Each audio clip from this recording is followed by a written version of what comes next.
A very good morning friends. और आज हम बात करेंगे कि जो आपका आईआईटी बीएचयू के फॉर्म निकले हैं उसमें कितने रैंक तक के स्टूडेंट्स को अप्लाई करना चाहिए, क्योंकि क्वालिफाइड जीपीएट जो है कुछ आपका 4,500 बच्चों के आसपास क्वालिफाइड है, तो सबको अप्लाई करने की ज़रूरत नहीं है।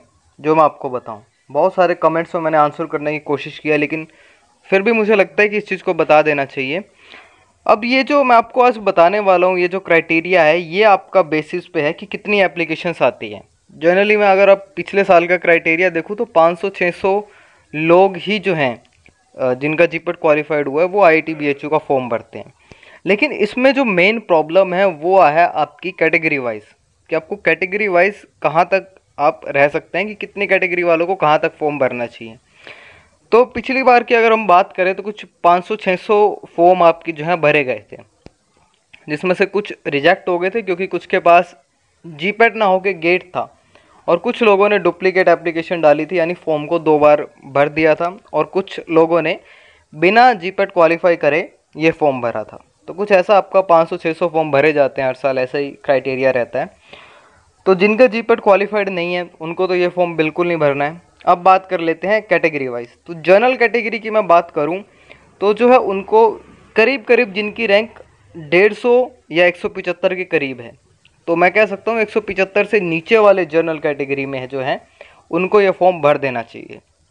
अब कुछ लोग कमेंट्स में कह रहे हैं कि उनका बी फार्मा में इतने ग्रेड हैं, इतने मार्क्स से उन्होंने क्वालिफाई किया, तो वो चीज़ बीएचयू नहीं देखता है कि आपने कितने मार्क्स लिए हैं। वो सिर्फ एक एलिजिबिलिटी क्राइटेरिया है जनरल कैटेगरी में कि आपका 60% से ज़्यादा होना चाहिए।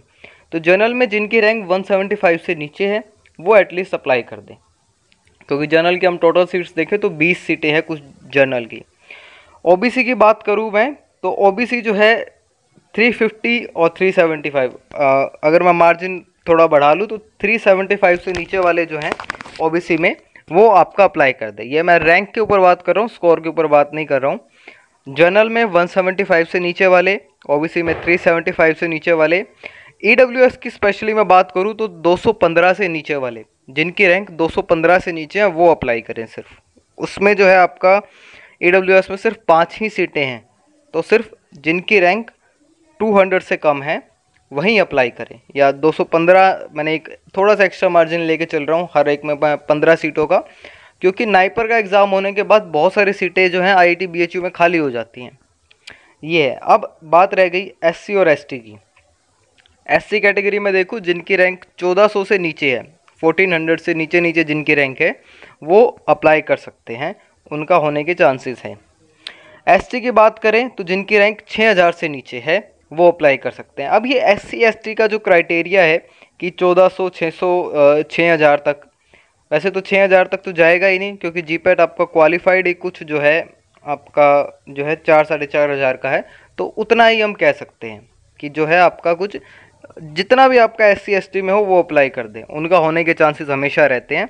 जिनकी रैंक आपकी कुछ 3000, 2500 है वो भी अप्लाई कर दे तो उनका चांसेस तो हमेशा ही रहता है। अभी एससी एसटी का इतने नीचे क्यों है कट ऑफ, ये आपका जो है एक उनके लिए इतना इजी क्यों हो रहा है वो मैं आपको बता देता हूँ। क्योंकि ये सिर्फ एससी एसटी में देखेंगे तो कुछ 350 या 375 लोगों ने ही क्वालिफाई किया है, तो बहुत कम स्टूडेंट्स हैं एससी एसटी में जिन्होंने क्वालिफाई किया। कुछ 340 हैं, कई जगह 374 है। तो उनके लिए ये चीज़ तो हो जाती है कि वो अगर 4500 में देखेंगे तो कुछ बच्चे टॉप रैंक में होंगे तो उनको तो मिल ही जाना है, कुछ लोग नीचे होंगे तो उनको रिजर्वेशन से मिल जाना है। तो ये बात हमेशा रहती है। तो जनरल कैटेगरी 175, ओबीसी 375, ईवीएस की बात करें तो 215 से नीचे वाले, एससी की बात करूँ तो मैं 1400 से नीचे वाले, और एसटी की बात करूँ तो वो भर ही दें। उनके लिए मैं कोई क्राइटेरिया सेट नहीं करना चाहता कि 3000 से नीचे भरें या 2500 से नीचे भरें, उनको ये फॉर्म भर ही देना चाहिए, क्योंकि कहीं ना कहीं उनको एडमिशन मिलने के चांसेस रहते हैं, स्पेशली जब वो वेटिंग में आ जाते हैं। One of my friend get admission due to the SC और ST in the waiting list, तो उनके लिए वो रहता है ऑप्शन जो है। So this is all about this video. I hope you answered your queries that you are asking in the comment section. So thank you so much and all the best for your exams and admission.